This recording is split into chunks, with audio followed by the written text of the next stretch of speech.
Hello, good afternoon. You are welcome to perfect children academy. नमस्कार, मैं Hakim Ali sir perfect children academy पे आपका हार्दिक स्वागत करता हूं। साथियों, ग्रामर सीरीज के अंतर्गत बेसिक ऑफ इंग्लिश ग्रामर में आज हम लोग शुरू करेंगे पार्ट्स ऑफ स्पीच से। आज देखेंगे कि पार्ट्स ऑफ स्पीच है क्या और किस तरह से एक ही सेंटेंस के अंदर हम पार्ट्स ऑफ स्पीच को क्लियर करेंगे, और ये ब्रीफ डिस्क्रिप्शन होगा अबाउट पार्ट्स ऑफ स्पीच। इस लेक्चर के बाद कमिंग लेक्चर में हम लोग एक एक पार्ट्स ऑफ स्पीच को इलेबोरेटली जो है डिस्कस करेंगे और हम जानेंगे कि पार्ट्स ऑफ स्पीच का रियल मीनिंग क्या होता है। क्योंकि जब हम सेंटेंस पढ़ते हैं या कोई चीज पढ़ते हैं तो कोई भी हम ग्रामेटिकल पोर्शन बनाएंगे तो उसमें पार्ट्स ऑफ स्पीच की जरूरत पड़ती है। तो आइए देखते हैं कि पार्ट्स ऑफ स्पीच है क्या और कैसे इसको हम समझ पाएंगे। एक ही वाक्य के अंदर हमने कोशिश की है कि पार्ट्स ऑफ स्पीच सारी चीजें आ जाएं। पार्ट्स का मतलब होता है भाग और स्पीच का मतलब होता है बोलना, यानी बोली के भाग। बोली के वो कौन से पार्ट हैं, जो शब्द हम बोलते हैं वो क्या है, संज्ञा है कि सर्वनाम है कि क्या है। जिस तरह से हमारी बॉडी है तो हम बोलते हैं कि पार्ट्स ऑफ द बॉडी, यानी बॉडी के पार्ट्स, शरीर के भाग। जैसे हमारा हाथ है तो ये बॉडी का पार्ट है, पैर है तो बॉडी का पार्ट है। ये सारे पार्ट मिलते हैं जब तो हमारी बॉडी बनती है। ठीक इसी तरह से जो भी हम स्पीच करते हैं, अगर वो सारे पार्ट्स आके मिलते हैं तो वो पार्ट्स ऑफ स्पीच का विषय बनता है। आइए देखते हैं, एक वाक्य के सहायता से हम समझते हैं कि ये पार्ट्स ऑफ स्पीच के अंदर कौन कौन सी चीजें आती हैं। देखिए, यहाँ हमने एक शब्द यूज किया है हुर्राह। इसको देखिए, हुर्राह। अब इसको हम देखते हैं कि हुर्राह का मतलब क्या है, ये है क्या। तो देखिए, इट एक्सप्रेसिंग जॉय, तो ये हमारा हो गया इंटरजेक्शन। इंटरजेक्शन, ये हमारा हो गया इंटरजेक्शन। वी हम देख रहे हैं, ये जो शब्द है ये है हमारा प्रोनाउन। और हैव जो है आप देख रहे हैं ये हमारी है हेल्पिंग वर्ब। और ओन द मैच, जीता, जीत लिया, क्रिया है ये। और ये हमारा आर्टिकल है, इसके बारे में भी हम लोग जानेंगे, आर्टिकल। और हम मैच देख रहे हैं, मतलब मैच की बात है, एक जनरल सी कोई खेल की बात है, तो ये हमारा हो गया नाउन। इसी तरह से एंड आप देख रहे हैं, ये हमारा हो गया कंजक्शन, जोड़ रहा है, कंजक्शन। और ये है इंटर्ड, ये हमारी हो गई वर्ब। और इन आप देख रहे हैं, ये हमारी हो गई प्रीपोजिशन, प्रीपोजिशन। और द हमारा आर्टिकल, ये आर्टिकल हो गया। ये आप देख रहे हैं डेफिनेट आर्टिकल है। और इन द फाइनल एक कंडीशन हमारी हो गई, ये नाउन की बात आ गई, एक सिचुएशन आ गई। तो हमने क्या देखा कि इस सेंटेंस के अंदर हमारा नाउन भी है। आप देखिए, यहां पे नाउन है, मैच भी नाउन है, प्रोनाउन भी है, नाउन प्रोनाउन। वर्ब की बात आई, एडजेक्टिव की बात आई, एडवर्ब की बात आई, या प्रीपोजिशन की बात आई, हमने देखा। और कंजक्शन एंड देखा। अब इस वाक्य पे विचार करते हैं। आइए देखते हैं इसमें क्या है। इसमें तो भाई नाउन आया, प्रोनाउन आया, एडजेक्टिव आया, एडवर्ब आया, सारी चीजें आ रही हैं। इस वाक्य को देखते हैं। Oh, he ran very fast and entered in the blue bus. Oh, तो यहां देख रहे हैं क्या है, इंटरजेक्शन हो रहा है, साइन ऑफ एक्सक्लेमेशन लगा हुआ है। ही यहां देख रहे हैं आप, प्रोनाउन है, रैन यहां क्रिया है। वेरी फास्ट, कैसे दौड़ा, फास्ट, तेज। तेज हम जानते हैं ये हमारा विशेषण है। इसको अगर हम एक्सप्लेन करना चाहें तो ये क्या हो गया, अभी आप देखिए इंटरजेक्शन हो गया, ही क्या हो गया, प्रोनाउन हो गया, रैन क्या हो गया, वर्ब हो गई। अभी देखिए फास्ट हमारी क्या है, एडजेक्टिव है। और वेरी क्या हो गया, इसको ही हम मॉडिफाई करने लगा, इसलिए हमारा एडवर्ब हो गया। और एंड हमारा क्या हो गया भाई, कंजक्शन हो गया। ठीक है। और ये हमारा इंटर्ड, ये वर्ब हो गई। इन हमारा देख रहे हैं प्रीपोजिशन हो गया। द हमारा आर्टिकल हो गया।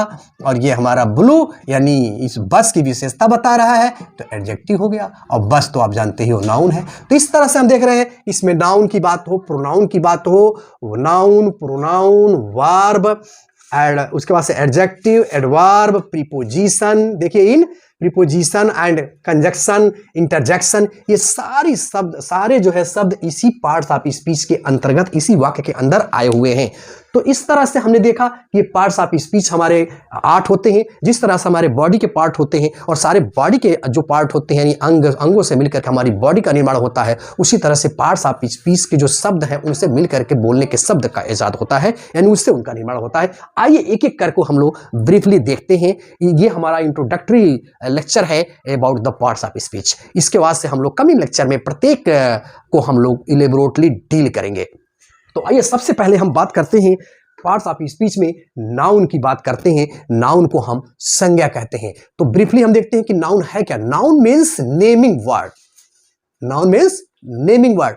कोई भी शब्द हो, कोई भी चीज हो जिसकी पिक्चर हो, जिसको हम एक नाम दे सके, वही हमारा क्या है, नाउन है, नेमिंग वर्ड है। जैसे जितने भी जानवर हैं तो जानवरों का क्या है, एक नाम है, पार्टिकुलर नेम हम देते हैं। गाय, भैंस, भेड़, बकरी, कुछ भी हो तो नाउन की बात हो गई, यानी नेमिंग वर्ड है जिसको हम नेम दे सके।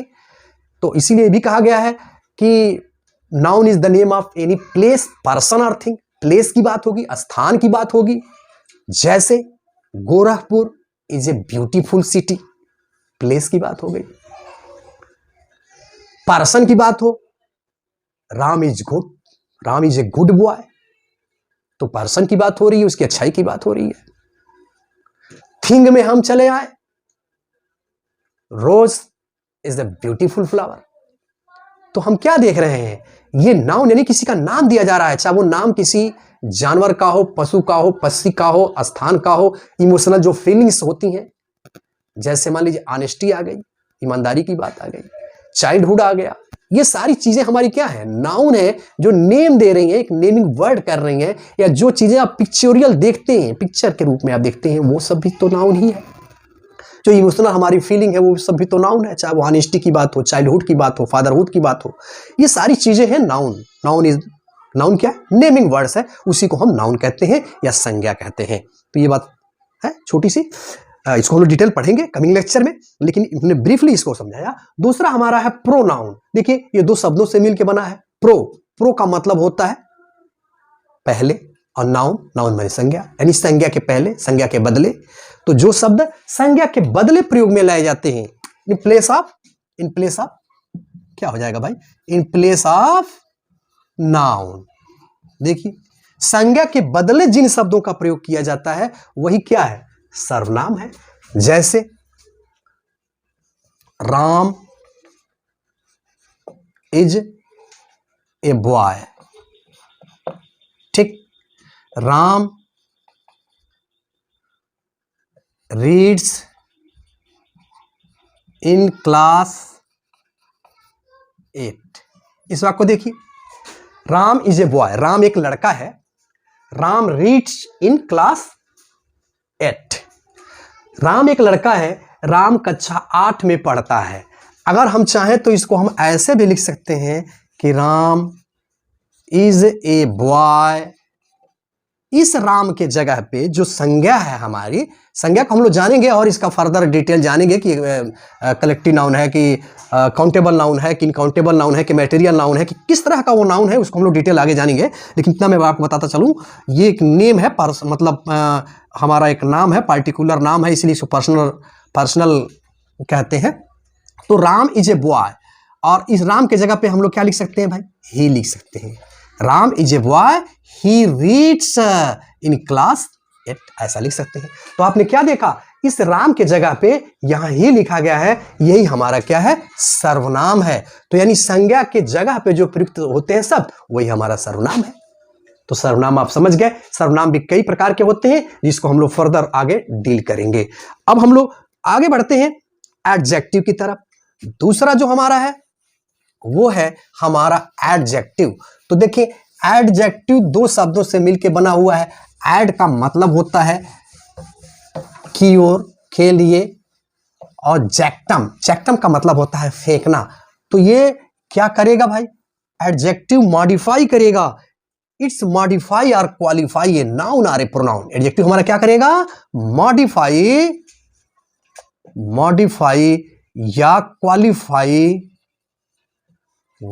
या क्वालिफाई ए नाउन और ए प्रोनाउन। तो क्या करेगा, adjective are those words which qualify or modify a noun or a pronoun. यानी विशेषण, नाम से स्पष्ट हो गया, विशेषण, विशेषण वे शब्द हैं जो किसी संज्ञा या सर्वनाम की विशेषता बताते हैं। जैसे अब मान लीजिए हमने ये कलम लिया है, तो ये कलम हमारी क्या है भाई, संज्ञा है। अब ये कलम कैसी है, यह कलम हरे रंग की है, तो हरा क्या है, इसकी विशेषता है।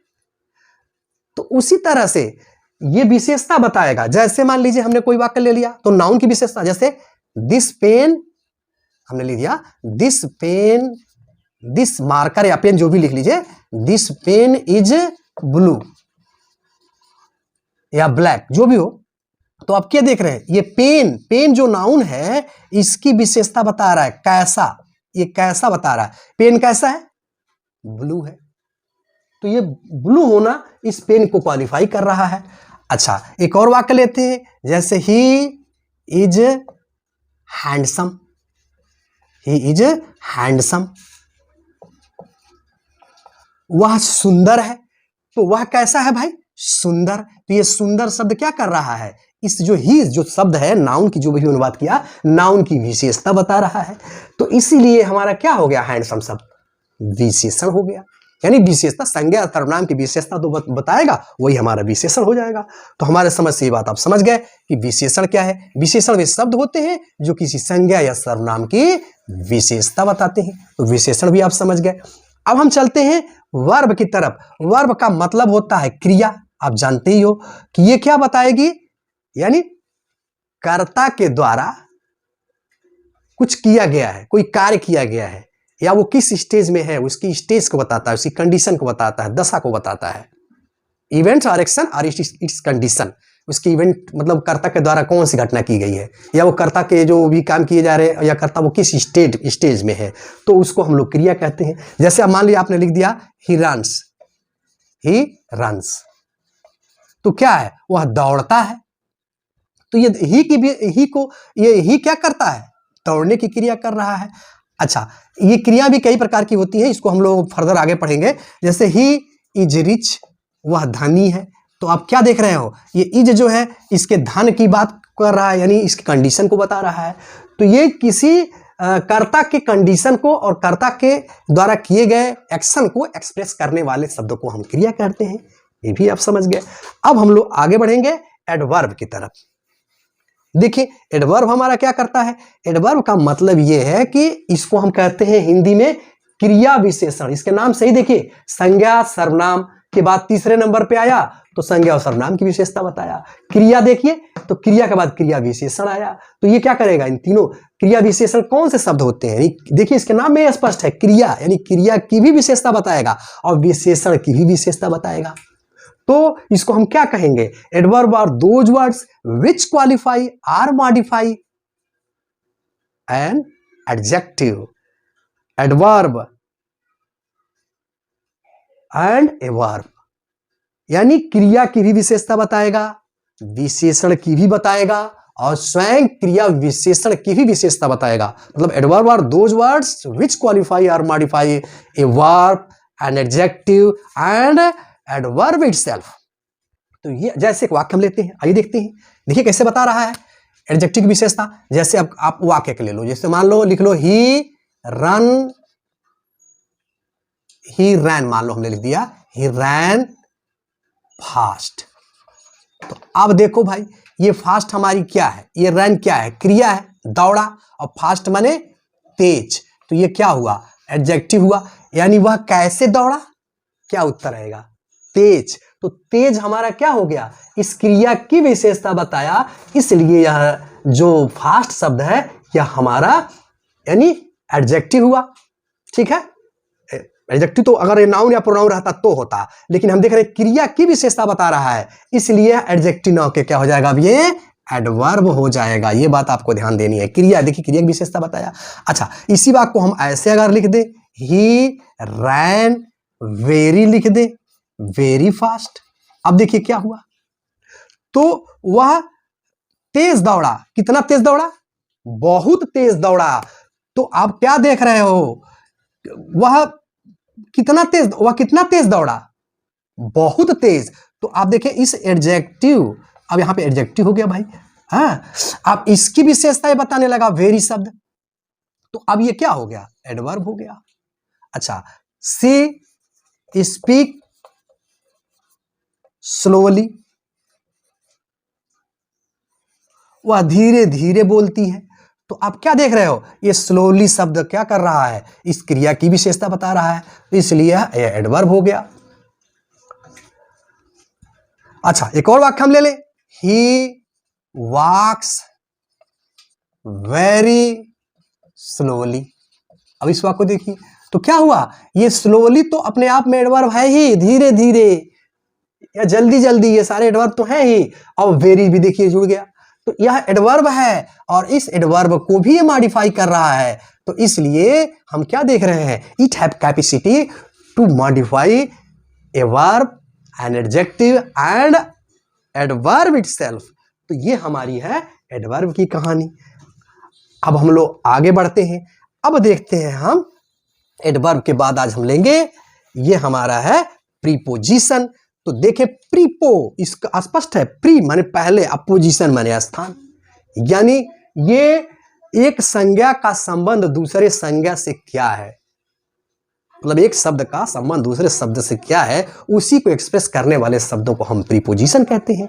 जैसे आप देखो, जैसे मान लो एक हम यही लेते हैं, the book is on the table, हमने कर दिया, सपोज कर लीजिए आप, इसको हम लोग डिटेल पढ़ेंगे। तो आप क्या देख रहे हो, ये टेबल हमारा क्या है भाई, नाउन है पार्ट्स ऑफ स्पीच से, और ये बुक क्या है भाई, नाउन ये भी है।